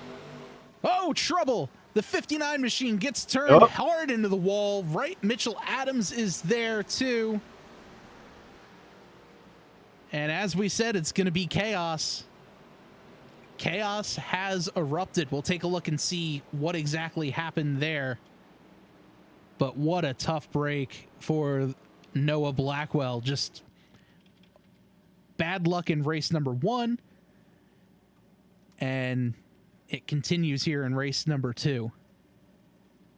Man, what So there's the 59 machine. He gets turned. Went down to try to cover. He just kind of brought his nose across the 29 and nowhere for Mitchell Adams to go.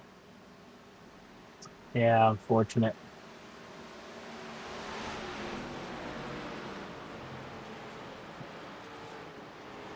Take a look just to see that from a different view.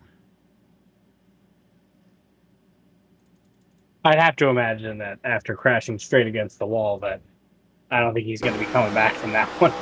No, I don't think so either. So we're on board with the 59. Yeah, he just kind of came down across the nose.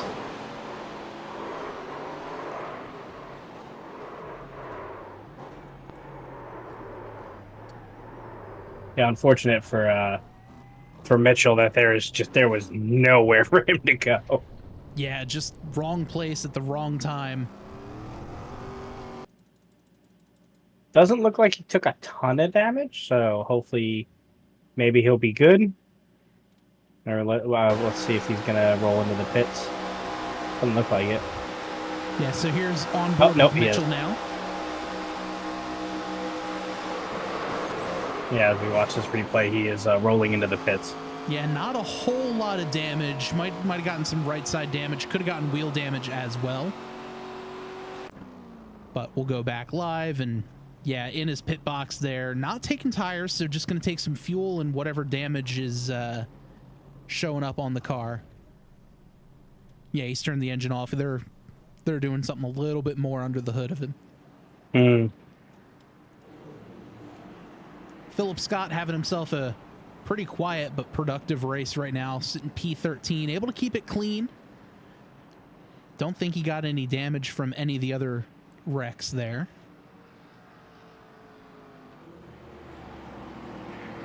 Jeff Price will. Yeah, for those who have been clean so far, it's been very lucky. We are on our 5th caution. Definitely a little more chaotic in the second race, but I said that at the start of the broadcast. The first one was relatively calm, only the one yellow. And this one is, yeah, everyone they're trying to make up for that. Yeah, everyone just said, oh, okay, I remember how to drive this car now. We're good. We know what we're doing. One wasn't enough, apparently, is what they all decided. Time to have fun, right? Has Timothy Johnson pitted yet? He did back on lap 22. It says number 23, but he is the 82 car.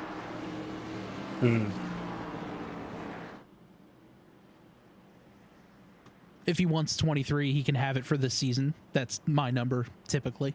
But it's mine if I return.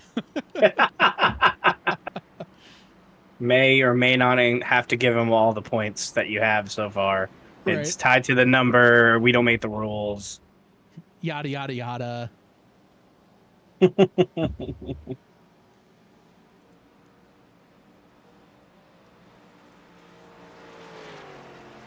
Nick Cohan out of Nazareth, PA, home of the Andrettis.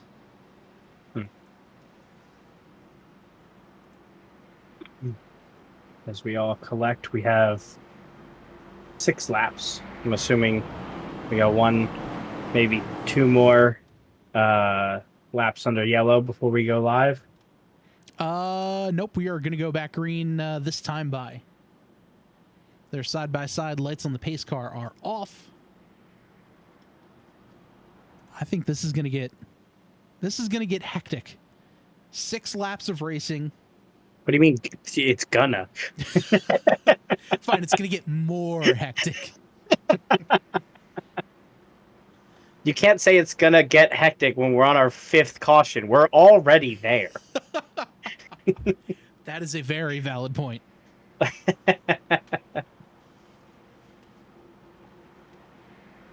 And again, if you like what you see, feel free to like this video, give us a follow, subscribe on YouTube, follow us on Twitch. Going to be doing this every single Monday night from now until December. It's been broadcasting a blast. live. Yeah, first weekend, or the opening Monday doubleheader race. This has been so much fun so far. Mm-hmm. It's like most of the field has collected. Yeah, everyone getting themselves ready. Pace car is off. Green flag back in the air. 6 laps to go as Tim Johnston leads them off here into towards turn number 1. Everyone else side by side. Let's see if we try to get slightly less aggressive, or do we jump right back where we left off? Oh, I think Looks like we're jumping right back where we left off. That is for sure, as we are 3 wide for the lead. Backstretch at Daytona. Nick Cohan there on the inside. Josh Kreider on the outside. He's got some help from Bronson Stafford. Kreider jumps down to the middle in front of Nick Cohan. Cohan says, nope, I'm going to the middle, as Kreider goes down low. They're side by side. A little bit of side draft there from Cohan. He's going to slow down the 06. He's got some help from Tim Johnson. Now Johnston shoots the middle, and they're side by side. 5 laps to go as they're 3 wide here in row number 2. Getting ready to be 3 wide here for the lead. There they are. 7 cars can all fit under a blanket. And like they said earlier, the track is a little bit more narrow. Very easy to get in the wall. We saw that with the incident between the 6 and the 06. They are now battling with each other. Pick a caution. As they are still just inches apart. Look at the wobbling. I was going to say, coming out of the exits, and then just the wobble from, I guess, being smacked with the air on the side. It's just all over between the bumps in the track, the air, just nerves in general, plus a little tap from the guy behind you, just lightly picking the back wheels off the ground. Yeah. And again, it's got to be a little bit of that fatigue. Oh, absolutely. They are hundreds and hundreds of laps in between practice and now. Chris Cabot there in the middle. He was a lap down to start this race, basically. Oh man, now he's in the lead pack. What a tight pack of 8.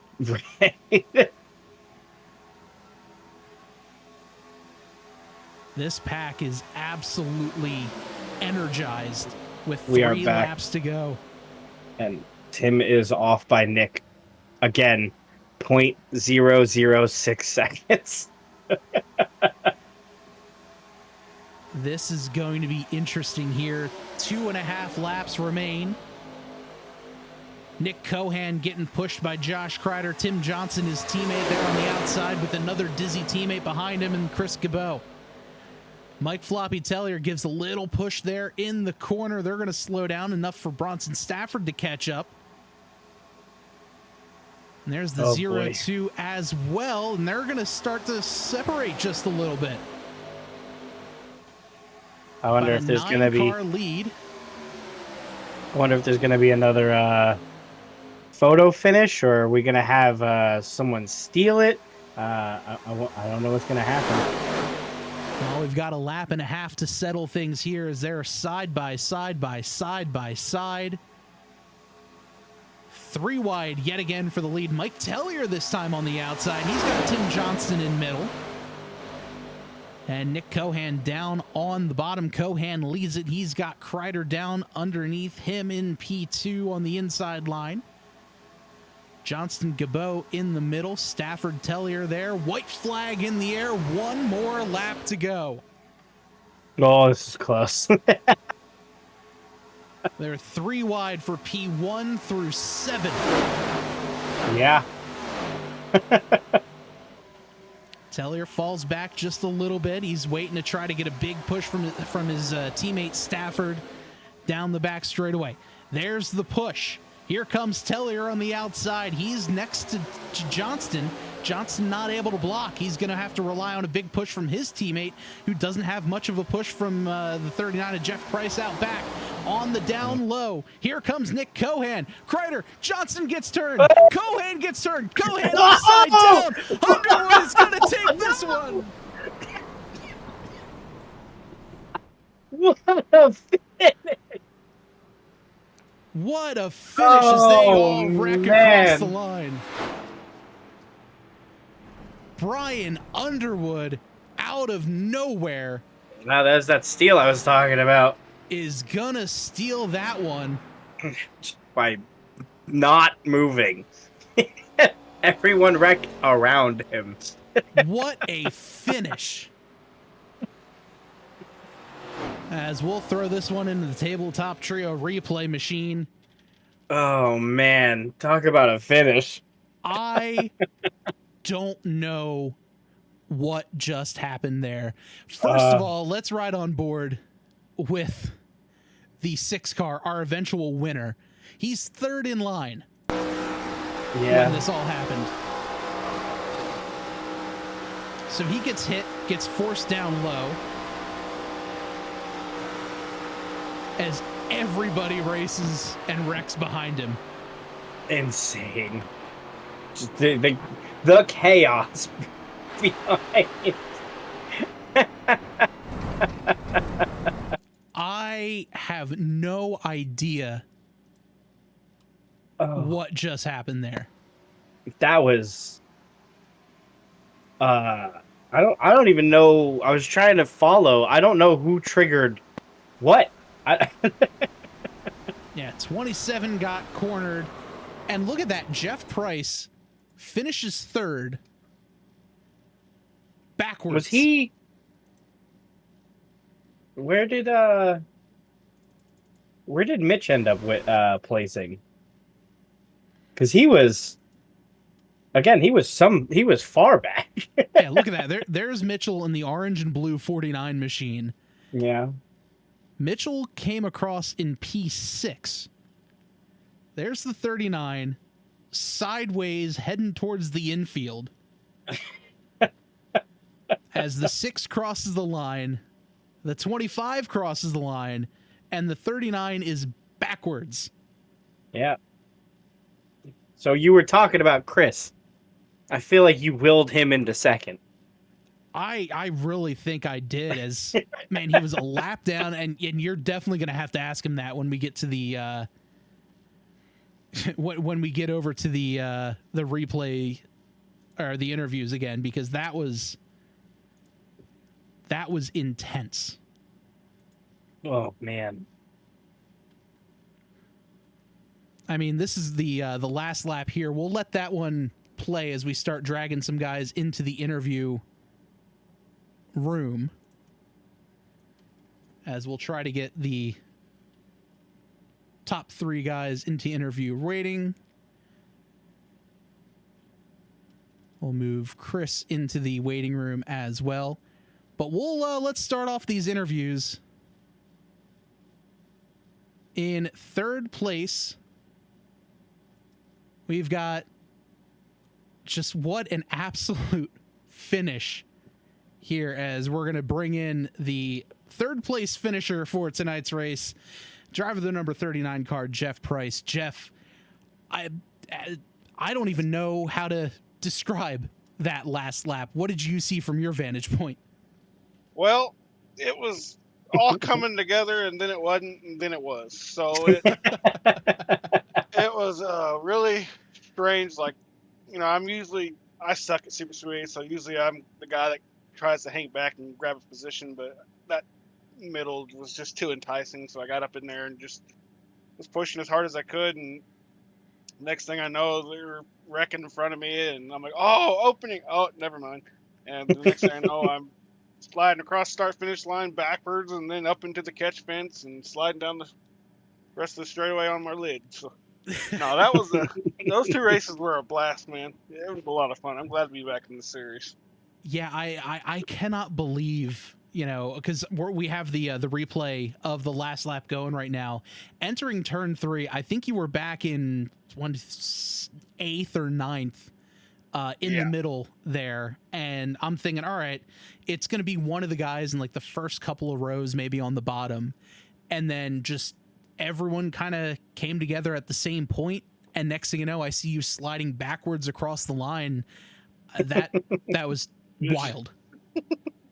Yeah, like literally, I was just letting off the brakes and just hoping I could make it. Like I was gonna be fine with the top 10, really. Cause like it's like, no, you know, Daytona's duels. We'll do okay here. Next thing you know, I was like, okay, I'll take that. That makes my night.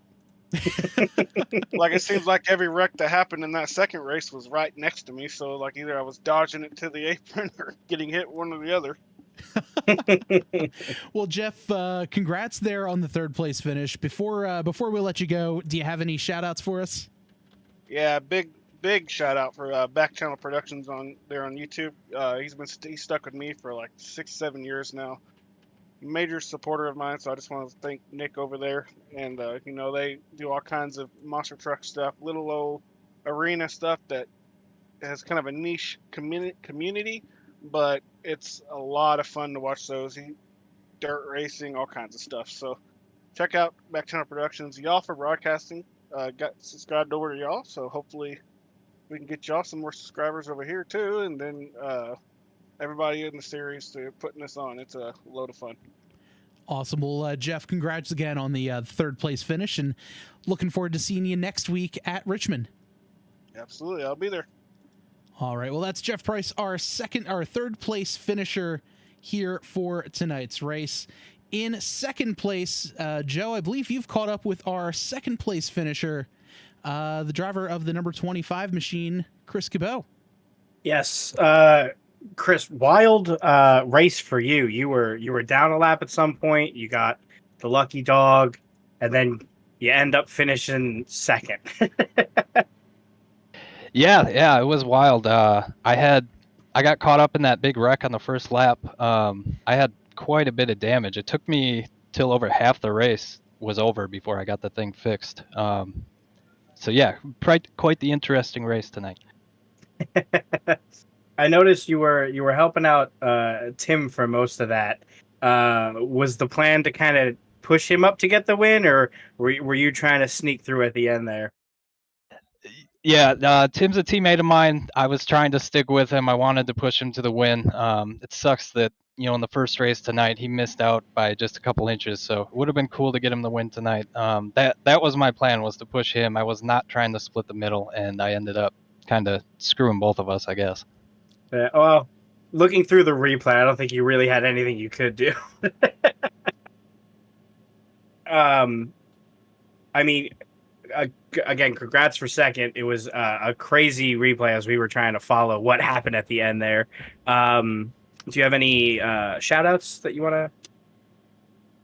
Yeah, for sure. I've got to thank all the fine folks at DizzyCars.com, all my teammates at Dizzy Motorsports, and the admins here at Total Nonstop Racing. We've been racing in some other spots, came back to TNR. We're really happy to be here. Hope it's a great season. Awesome. Thank you so much for joining us. Thank you. All right. That is our second place finisher, Chris Cabot, in there. And now I'm heading down to Victory Lane to talk with the winner of the second of the doubleheader racing, driver of the number 6, Brian Underwood. Brian, first of all, congratulations. Take me through the that last lap, because that was absolutely insane. Yeah, basically just I was in agreement with Josh there. We're teammates in another league, and just goal was try to push him and the inside line clear enough for him to be able to jump up, kind of make a move. And fortunately, I don't know what happened between that, but they all wrecked and I survived. So just kind of got the lucky hand going into the final turn and the final straight. Yeah, definitely a bunch of luck, and not realizing that you guys were teammates. I'm sure it was a little awkward moment earlier in the race. It looks like you might have grabbed the wall a little bit, and Josh kind of just got into the back end and wound up going around about midway there through the race. Oh yeah, I don't know who he was more mad at, me or the one that kind of plowed him over there. But yeah, he wasn't too happy about that. But we were able to recover pretty well there, and it ended pretty well. Well, next week they're going to be racing at Richmond. What are your thoughts looking ahead to next week? Well, I'll have some good practice because we run there in our Saturday night league with PSCRL. I like short tracks, so that's one of my go-tos. So I'll look forward to that, especially tire tracks. So yeah. Awesome. Well, Brian, congratulations on the win. And before we let you go, do you have any shout outs for us? Oh boy, I got a bunch. Thanks for you guys putting on the show. Thanks for the league led me in last second, and thank Gaston for kind of telling me about this league. We kind of, I think almost 8 PSCRL members jumped in that last hour, 2 hours, and we all had a blast there between Josh, Jordan, Blackwell, Farrell Robbins. I couldn't name them all, but I know you got Danny White and Landon Burbage. And I think everybody showed up and had a blast. And thank Noah for pushing me to the, start finish line because my motor was blown. So I was able to at least have some type of presentation for the finish. That's awesome. Well, Brian, congrats again. Looking forward to seeing you out there next week at Richmond. All right, thanks. All right, that'll do it for our interviews for tonight's race. We'll pull up the results here on the screen. Joe, what are your final thoughts on this one tonight?